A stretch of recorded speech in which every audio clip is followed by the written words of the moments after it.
J'ai une question pour les dames qui sont dans la salle. OK. Vous pouvez répondre comme vous voulez, mais j'aimerais votre honnêteté. OK. Donc imaginez que vous êtes invité dans un mariage.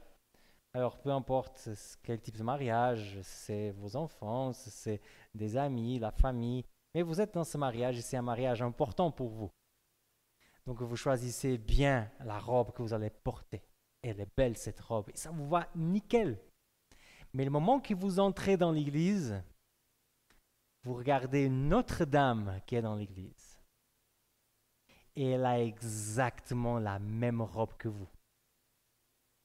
Après, quand on va manger, après la cérémonie de l'église, figurez-vous, elle est dans votre table. Tout le monde remarque que vous avez la même robe. Si je vous demande honnêtement, qu'est-ce que vous sentirez par rapport à ça? Est-ce que vous serez contente? Non. Pourquoi? C'est une belle robe, donc c'est normal qu'il y a d'autres personnes qui vont l'acheter.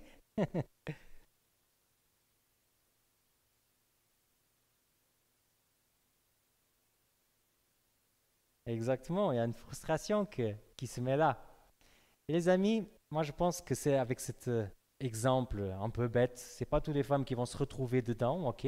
C'est un stéréotype. Mais là-dedans, on comprend une chose qui est très humaine. Il y a certaines situations dans la vie qu'on veut être exclusive, qu'on veut être sentir élu. Et pour certaines femmes, ça va être une robe dans un mariage. Pour nous, hommes, ça va être peut-être une autre chose. Pour certains hommes, peut-être si je vous dis que vous avez acheté votre voiture de rêve avec telle couleur et vous arrivez au travail, il y a quelqu'un qui a acheté exactement la même, ça va peut-être avoir un peu le même sentiment ou pas. Mais nous tous, on a ce sentiment de vouloir avoir une certaine exclusivité en certaines choses. Dans ma génération qui n'est pas très concernée ici à l'église, puisqu'il n'y a pas beaucoup de personnes de mon âge, mais le truc, c'est faire le voyage que personne n'a fait. Okay? L'Internet est déjà rempli de photos de gens à Rome et à Paris, je ne sais pas quoi. Donc ma génération veut la photo que personne n'a pu prendre. Donc des fois, il y a des gens qui font des voyages complètement improbables, comme par exemple aller à Tchernobyl. Il y en a des gens qui ont fait ça juste pour avoir une photo à Tchernobyl. Pourquoi? Parce que personne n'a été là. Donc je me sens exclusif par rapport à cette situation.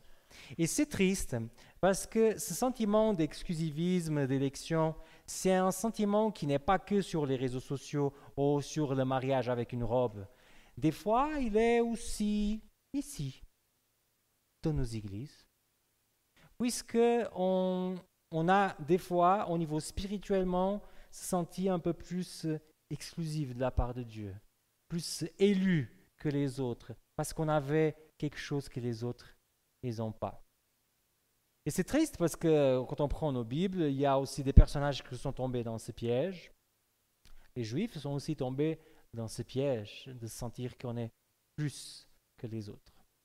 Alors aujourd'hui, j'aimerais vous faire une réflexion qui va être quand même profonde, mais par rapport à des questions de l'esprit. Est-ce que, en tant que communauté, on pourrait un jour peut-être considérer que l'esprit, il est à nous? C'est pas aux autres. Alors on va essayer de regarder qu'est-ce que la Bible nous parle de cela. Et j'en suis sûr que vous serez certainement bénis. Alors les amis, je vous invite comme d'habitude à prendre vos Bibles et à nous accompagner dans les lectures. Parce qu'aujourd'hui, on va lire plusieurs textes. Donc, si vous aimeriez bien, prenez vos Bibles et ouvrez dans l'Évangile selon Luc. Ok? Donc, l'Évangile selon Luc, et on va lire le chapitre 9. Ok? Dans le chapitre 9, on va lire le verset 49 jusqu'à 50. Ok? Luc 9, verset 49 jusqu'à 50. Il dit comme ça dans ma version. Jean dit alors, Maître, nous avons vu un homme qui chasse des démons par ton nom. Et nous avons cherché à l'empêcher, parce que s'il ne te suit pas avec nous, parce qu'il ne te suit pas avec nous. Jésus lui répondit, ne l'empêche pas, en effet, celui qui n'est pas contre vous, il est pour vous. C'est très intéressant, parce que ce texte dit certaines choses, et il ne dit pas d'autres choses. Alors on va commencer avec les choses que le texte dit. Le texte dit qu'il y a quelqu'un qui était en ville, qui était un exorciste. Donc il arrivait à libérer des personnes de l'action des démons. Le texte nous dit aussi que cet homme faisait ces exorcismes avec le nom de Jésus. Il employait le nom de Jésus pour faire l'exorcisme. Le texte nous dit aussi qu'il ne suivait pas Jésus. Il utilise le nom de Jésus, mais il ne suit pas Jésus. Le texte dit aussi qu'apparemment, ça fonctionnait. Parce qu'il dit il fait des exorcismes, il ne dit pas qu'il a essayé de faire des exorcismes. Ça marchait ce qu'il faisait. Et il dit qu'en fait, les disciples ne seront pas contents, ils vont l'interdire de faire ça. Le texte dit ils ont empêché de faire. Qu'est-ce qu'ils ont fait? Est-ce qu'ils ont mis une corde autour? Je ne sais pas. Le texte ne dit pas. Maintenant, on va se concentrer dans les choses que le texte ne dit pas. Le texte ne dit pas que cet homme faisait les choses bien. Parce qu'on peut avoir le nom de Jésus dans la bouche et ne pas faire bien. Le texte ne dit pas que cet homme avait une relation profonde avec Dieu. Le texte ne dit pas que cet homme, connaissait Jésus, qu'il avait passé un moment avec Jésus. Non. Mais une chose est claire, c'est que même si cet homme peut-être ne comprenait pas complètement le ministère de Jésus, il exorcisait. Et ça marchait. Avec le nom de Jésus. Mais les disciples, ils ont une réaction comme un peu les exemples que je vous ai donnés au début. Non, c'est pour nous. Cette histoire d'exorciser, c'est nous qui avons fait ça. C'est pas n'importe qui. Il ne suit même pas Jésus qui est lui pour faire ça. Donc avec autorité, on dit non, tu ne peux pas faire ça. Et cette réaction des disciples, elle a provoqué, peut-être, je pense moi, une réaction chez Jésus. Puisque si vous avez vos Bibles ouvertes, si vous regardez le chapitre qui vient juste après, chapitre 10, je ne vais pas lire, mais je vais vous dire que là-dedans, Jésus va faire quoi? Il va nommer les 70. On dit comme ça, il a nommé les 70 ou les 70. On a tendance à utiliser le français de France pour parler des choses de la Bible. Donc, mais on est en Suisse, on va dire 70. Ok? Donc, on a envoyé les 70. C'est intéressant déjà parce que si vous regardez bien le texte, ils ne sont pas 70. Ils sont 72. Allez voir. Je vous mens pas. Le texte dit qu'ils sont 72. Et la question pourrait se poser déjà pourquoi on a l'impression que c'est 70 et pourquoi le texte dit 72. Parce qu'il peut y avoir des versions dans la salle où c'est écrit 70.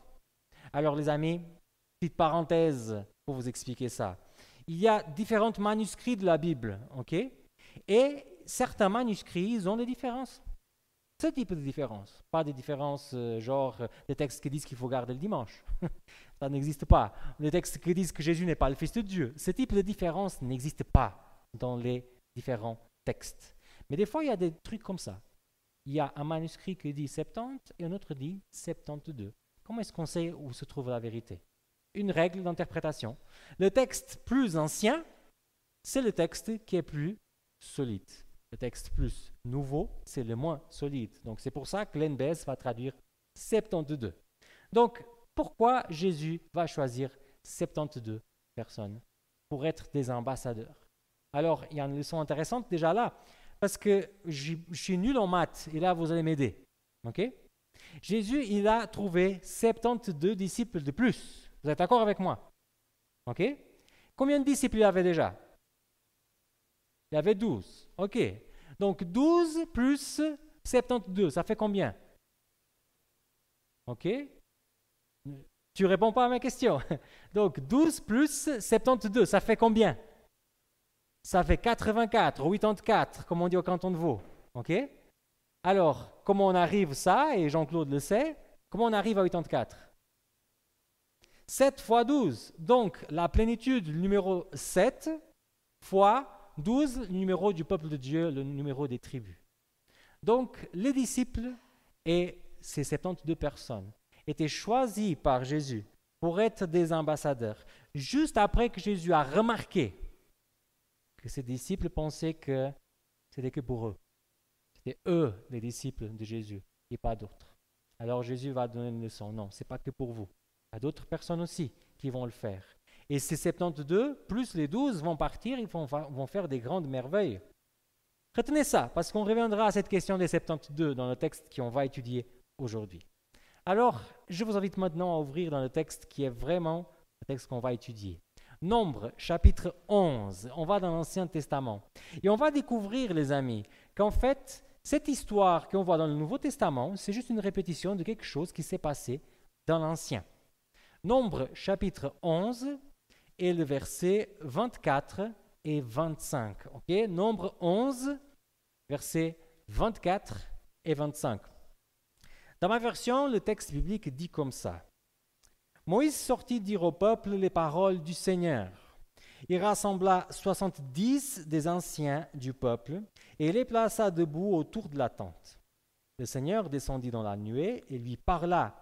Il retira un peu de souffle qui était sur lui et mit sur les 70 anciens. Dès que le souffle se posa sur eux, ils se mirent à faire les prophètes, mais ils ne continuèrent pas. Ici, plusieurs choses. On ne pourra pas voir tout aujourd'hui, dommage, mais on va essayer de voir certaines choses. Première chose, le contexte. Ce texte se trouve dans un contexte. C'est quoi le contexte? Alors, Moïse venait de sortir d'Égypte, il avait déjà cheminé un bon bout, et ils sont aux portes de Canaan. Ils sont vraiment là, la terre promise est juste là. Si vous tournez les pages, 2 chapitres, je pense, après, il y a l'envoi des espions à Canaan. Et ça faisait un moment qu'ils étaient dans le désert et ils commencent à avoir un marre de manger toujours la manne. Nous, on se dit, oh, mais comment ils pourraient refuser la manne, le pain du ciel? Parce que quand on imagine la manne, peut-être on imagine du pain brioché qui tombait par le ciel et qu'on tartinait avec du beurre et qu'on mangeait. Mais ça, c'est pas la manne, les amis. La manne, c'était des graines. Okay? La Bible dit que c'était des graines qu'ils devaient broyer. Ça devenait de la farine. Et avec ça, ils faisaient des galettes secs dans la bouche. Vous imaginez dans le désert, un jour comme aujourd'hui, chaud comme ça, manger une chose sec comme ça, pas très saisonnée, avec le goût du blé. C'est pas terrible. Plusieurs moments comme ça, toujours, matin, midi et soir, si on imagine comment on mange aujourd'hui, hein? Toujours cette manne, toujours la manne. Au bout d'un moment, il pète en plomb. Et moi, que j'étudiais à Collonges et que je mangeais à la cafétéria, je sais bien qu'on peut péter un plomb quand on mange mal. Quand on mange toujours la même chose et qu'on n'aime pas le goût, au bout d'un moment, ça commence à affecter notre humour. On n'est pas bien, on est fâché. Donc, ils viennent se plaindre auprès de Moïse. Et Moïse est encore pire qu'eux. Parce qu'il avait d'autres sujets à traiter. Et encore, ils viennent lui gêner avec des histoires de bouffe. Vous imaginez ça? Vous êtes un leader, vous voulez faire le mieux, vous avez plein de problèmes, vous êtes au désert, il y a tout ce qui est autour qui est dangereux et compliqué. Il y a des gens qui viennent encore dire qu'ils n'apprécient pas le menu. Ah, ça c'est énervant. Même de dire ça, c'est énervant. Et qu'est-ce qui va se passer? Il se tourne vers Dieu et il dit, Seigneur, j'ai ras-le-bol. Est-ce que c'est moi qui ai enfanté ces enfants d'Israël? Trouve-moi une solution. Parce que j'en ai marre de discuter de cette histoire de nourriture. Et Dieu va dire, ok, j'entends bien ton problème, on va trouver une solution. On va nommer 70 anciens. Et l'esprit que tu as en toi, on va donner à ces anciens. Ils vont avoir aussi l'esprit. Donc ils prennent tous ces anciens. La Bible ne dit pas, mais j'imagine, ils ont dû faire vraiment une pompe et circonstance pour cette situation. Ils vont tous dans le temple et là, il y a cette cérémonie. Donc l'Esprit va descendre sur les anciens. Une Pentecôte dans l'Ancien Testament. Sauf que le texte dit que l'Esprit il est descendu, mais ils ne continuèrent pas. C'est triste ça. L'Esprit il descend sur eux et prophétise, mais le texte dit, mais ils ne continuèrent pas à prophétiser. Pourquoi? Je suis allé voir un peu qu'est-ce que les Juifs disent de ça. Alors, les Juifs, ils ont des interprétations très anciennes qui, nous, chrétiens, on serait gênés parce que nous, on n'interprète pas du tout la Bible comme ça. Ça s'appelle les Midrash. Donc, les Midrash, c'est en fait, je prends le texte et selon ce que je pense qu'il pourrait être l'idée, j'écris une histoire autour de ce texte. Mais des fois, il s'éloigne complètement du texte. Et vous allez voir. Par exemple, il y a un Midrash pour ce texte qui dit qu'en fait, ils ont prophétisé une seule journée. ils ont eu le don de prophétiser, mais une seule journée. Ce n'est pas écrit sur le texte, mais les Juifs l'ont comprenaient comme ça. Partons sur l'idée qu'ils ont raison. Combien de fois on prend des réformes pour une journée? Ceux qui ont déjà fait le régime savent comment ça marche. On s'est dit, pas maintenant, mais lundi prochain, là je vais attaquer. Je vais enlever ça et ça et ça et je mangerai que des salades. Ça sera fini. Ou alors, plus loin, on se dit, non, cette année je vais encore manger, il y a Noël, tout ça. Mais au début janvier, là ça y est, là je ne vais plus me frustrer. Là je ne vais pas laisser le truc. Mais lorsque le jour arrive, on a la force, si on fait, on mange que la salade d'une journée. Mais le lendemain, la petite voix dit, écoute, c'est bien lundi. Tu peux quand même avoir une petite récompense. Et là, c'est fini. Ça nous fait rigoler pour la question de régime alimentaire. Mais des fois, spirituellement, c'est exactement la même chose. On va dans une église, on écoute un prédicateur. Et l'Esprit inspire le prédicateur. Et la chose qu'il dit, c'est même pas du tout pour moi. Mais ça me touche d'une façon que je sens que le Seigneur est en train de dire, de faire quelque chose, de vivre quelque chose. Et quand je rentre à la maison, je suis convaincu que je vais faire ça. C'est juste que je dis, Seigneur, demain, ça y est, ça ne sera plus comme ça. Je vais faire ça et ça et ça, et on va partir à nouveau ensemble. Mais c'est juste une réforme d'une journée. C'est comme la prophétie de ces 70 anciens. C'est juste pour une journée. Ce n'est pas à la longue. Mais le texte nous ajoute quelque chose d'impressionnant. Nombre, chapitre 11, cette fois-ci, le verset 26 jusqu'à 29. C'est un peu long, mais lisons ensemble parce que c'est trop intéressant ce qui va se passer. Regardez ce qui va se passer. 2 hommes, un nommé Eldad et l'autre Médad, étaient restés dans le camp. Le souffle se posa sur eux. Ils étaient parmi les inscrits, mais ils n'étaient pas sortis vers la tente. Ils se mirent à faire les prophètes dans le camp. Un jeune homme courut dire à Moïse, Eldad et Médad font des prophètes dans le camp. Josué, fils de Nun, qui était auxiliaire de Moïse depuis sa jeunesse, s'écria, Moïse, mon Seigneur, empêchez-le. Le même mot des disciples. Impressionnant, hein? Empêchez-le. Moïse lui répondit, tu es jaloux pour moi? Ah, si tout le peuple du Seigneur était composé de prophètes, si le Seigneur mettait son souffle sur eux. Alors, parmi les 70, il y a 2 qui, selon le texte, étaient inscrits et qui ne sont pas venus. Est-ce qu'il y avait le Covid à l'époque? Il faudrait s'inscrire pour aller à l'église? Pourquoi ces 2 sont inscrits mais ne sont pas dans le temple? Alors les amis, c'est clair, si vous prenez 70 et vous divisez par 12, ça va apparaître une virgule là au milieu. Alors pour que chaque tribu soit représentée, et pour arriver à un chiffre autour de 70, on devrait avoir 6 personnes par tribu. Sauf que si on fait 6 fois 12, ça fait 72. Ça ne fait pas les 70. Alors, à nouveau, les Midrash disent 2 choses intéressantes. Un Midrash dit que, vous voyez jusqu'à quel point les Midrash vont, un Midrash dit que Moïse s'est dit, ok, il y a une tribu qui doit ne pas avoir 2 personnes, ou 2 tribus qui devraient avoir une personne de moins. Choisissez entre vous. Et aucune tribu voulait partir avec moins de personnes.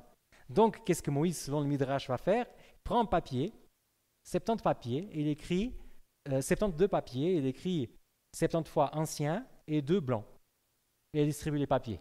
Bon, très anachronique. Où est-ce qu'il trouverait du papier au désert? Mais bon, ça c'est une autre histoire, ok? Et il distribue les papiers, et après, il y a Eldad et Médad qui avaient les papiers blancs. Donc, ils ne pourront pas partir dans le temple. Il y a aussi un autre Midrash qui dit qu'ils ont été bien choisis, mais que Eldad et Médad ne se trouvaient pas dignes d'avoir l'esprit. Ce n'est pas pour eux. J'ai une vie trop pécheresse, je suis trop allé loin. Moi, le Seigneur, il ne peut pas travailler avec moi. Ce n'est pas possible. Mais c'est intéressant parce que ceux qui ont été au temple, ils ont l'esprit une seule journée. Un moment. On ne sait pas, on n'a pas été là. Mais Eldad et Médad, ils ont continué avec l'esprit. C'est impressionnant. Moi, je ne peux pas me sentir touché que les gens qui sont dans le sanctuaire, ils n'ont pas l'esprit. Ou ils ont juste temporairement. Et ces 2 gaillards, excusez-moi, qui sont dans le camp, qui ne sont même pas allés vers Moïse ni le sanctuaire. Ils ont l'Esprit. Et le Seigneur travaille avec eux. Pour moi, c'est quelque chose qui est facile à intégrer, mais difficile à vivre. L'idée qu'en dehors de ce qu'on trouve qui est chez nous, il peut y avoir de la vérité. En dehors de ce qu'on trouve qui est le bon, et peut-être là où on trouve que c'est le mauvais, l'Esprit peut aller là et il peut toucher des personnes. Moi, je regarde jeunes, vieux, noirs, blancs, pauvres, riches, autochtones, étrangers, jolis, pas jolis. Moi, j'arrive à voir toutes ces différences. Mais l'Esprit regarde une seule différence, ouvert ou fermé.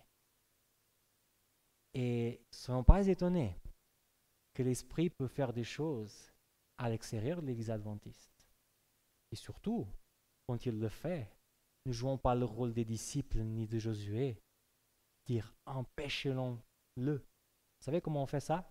C'est pas en mettant une corde autour des personnes. C'est justement de faire ce qu'on a vu ensemble qui est le péché contre le Saint-Esprit. Ah non, mais ça... Je connais la personne. Je connais. Non, ce n'est pas possible. Ce n'est pas possible que l'Esprit puisse être avec lui. C'est ce qu'ils ont fait. L'Esprit ne peut pas être avec eux. Parce qu'ils ne sont pas dans notre cadre.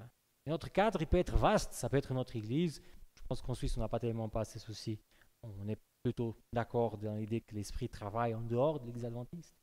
Mais c'est peut-être celui qui n'entre pas dans mon cadre. Celui que je dis, non, mais lui, non, Seigneur, toi tu le connais peut-être de loin parce que tu es au ciel, mais moi je le connais proche. Non, c'est pas possible. S'il fait des choses, ou s'il a un jour peut-être une manifestation du don de l'Esprit, comme Eldad et Médad ils ont eu, la prophétie, un don de l'Esprit, on va dire, non, empêchez-le. Ce n'est pas n'importe qui dit empêchez-le. C'est Jean qui dit empêchez-le dans le texte de Jésus. Et ici, c'est Josué. C'est des auteurs de la Bible. Ils ont des livres avec leur nom dans la Bible. Et dans un moment, ils ont eu l'envie de dire empêchez-le. Qui suis-je pour dire que ça ne va pas m'arriver à moi? Et que je ne devrais pas surveiller justement à ça, que peut-être l'Esprit va toucher là où je ne pense pas, et que moi j'aurai la prétention et l'envie de faire comme Jean et comme Josué. Alors aujourd'hui, j'aimerais qu'on puisse retenir que l'Esprit ne reconnaît pas nos barrières, il ne fait pas acception de personne. L'Esprit travaille lorsqu'il y a un cœur qui s'ouvre à lui. Tout bête et tout simple que ça. Et aujourd'hui, les amis, j'aimerais vraiment vous encourager à ne pas prendre cette prédication comme une prédication d'une journée. Qu'on se dit, oui, peut-être un jour, je vais ouvrir mon cœur. Mais que vous partirez d'ici vraiment en vous disant, Seigneur, c'est aujourd'hui que je vais ouvrir mon cœur. Comme dit en Hébreux 3, si l'Esprit te dit aujourd'hui, ne ferme pas ton cœur. Alors, les amis, j'en suis persuadé que le Seigneur pourra faire des grandes choses chez nous. Méfions-nous toujours de l'idée, il ne peut pas travailler avec lui. Parce que si on prend l'autre midrash, c'est-à-dire le fait qu'ils sont restés dans le camp parce qu'ils ne se sentaient pas dignes d'avoir l'Esprit, c'est la première caractéristique parfaite pour recevoir l'Esprit.